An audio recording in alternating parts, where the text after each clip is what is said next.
Hi everyone, I'm Shelly and you're watching There's No Place Like Home. Today I'm going to do another installment in my Homeschool FAQs series, which I haven't done in a while, but I'm going to answer a question that I've been hearing a lot of recently, especially in light of all the new homeschoolers.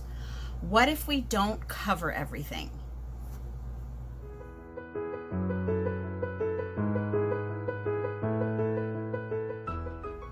I'm willing to bet that some form of the how do we know we're going to cover everything, or how do we know what we're supposed to cover, or will we cover everything question will come up at some point in every new homeschooler's life.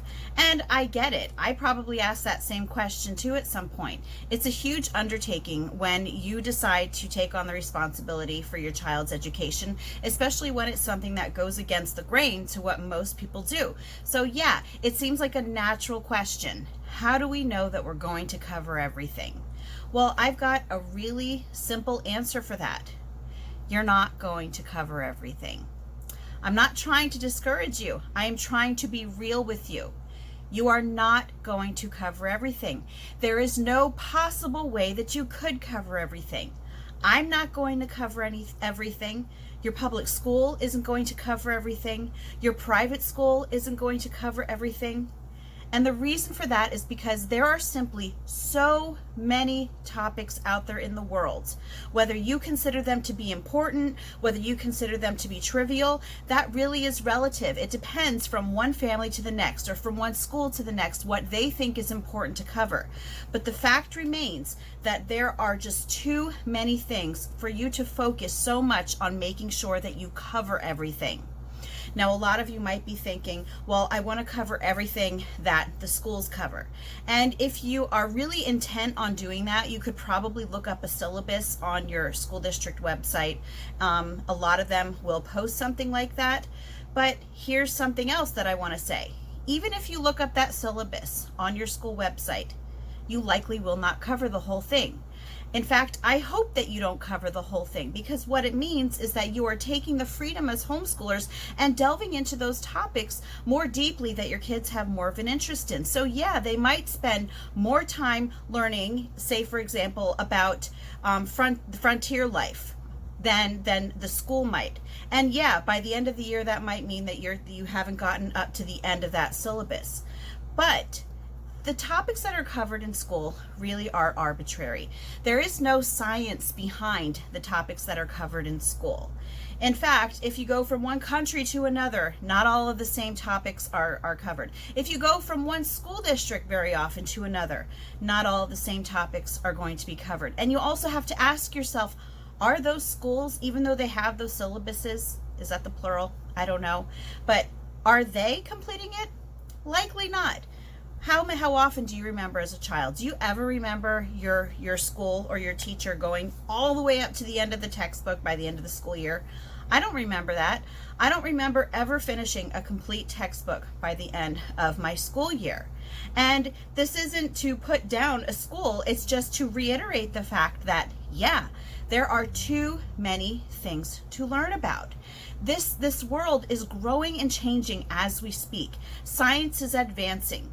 History is changing. I don't even like to say that. It is changing at an accelerated rate. And there are so many different ways that you can look at things now that even if you would completely negate all of the current events that are going on and just look back at our history, you would never be able to cover everything in history. When I was in school, we tended to focus when it came to history on United States, and we did some European history. Usually it had to do with England and France and Britain, you know, the countries that colonized the United States. And then we learned about Egypt, and we learned about the Middle East, the Fertile Crescent. And that's about as far as our history or social studies went, if you want to call it that. We didn't learn about Russia. We didn't learn about Australia. We didn't learn about South America. We didn't even learn about Canada or Mexico, who are our neighbors. Now, I don't know if they've changed things, but that just goes to show that it really is in the eye of the beholder. There are so many topics that you can grasp and you can hold on to present to your children. It is completely up to you, and I dare say that there are a lot of topics that one is not more important for you to choose than the other. The most important thing that you as a homeschooling parent can do, rather than focusing so much on making sure that you cover everything, that you don't spend enough time on anything, focus on this. Teach your children how to research, teach them how to look things up, teach them how to weigh the balance between what seems right and what seems wrong when it comes down to conflicting information. And what do you need to be able to do that? Well, your kids, they have to know how to read well.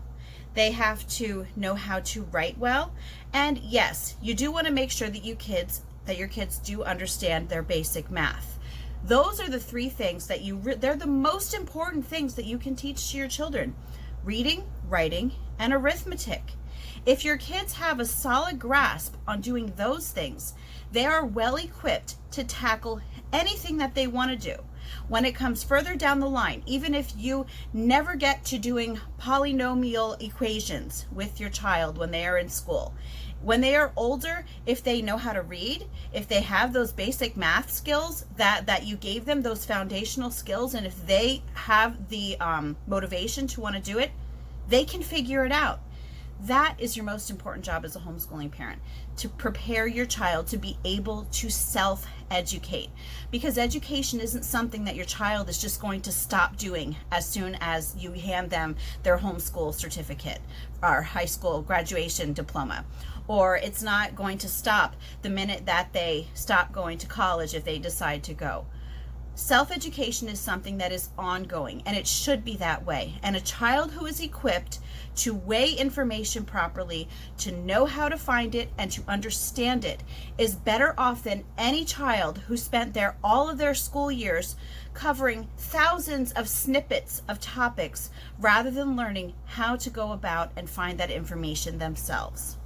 That's all that I have for you today. If you like this video, give it a thumbs up. If you haven't subscribed yet and would like to hear more of what I have to say, I would love if you would do that. If you have any questions or comments, you can leave one over on Instagram because YouTube disables my comments. And if you like my work and would like to check out my Patreon page, I will leave a link in the description box for that as well. And I hope you have a great day.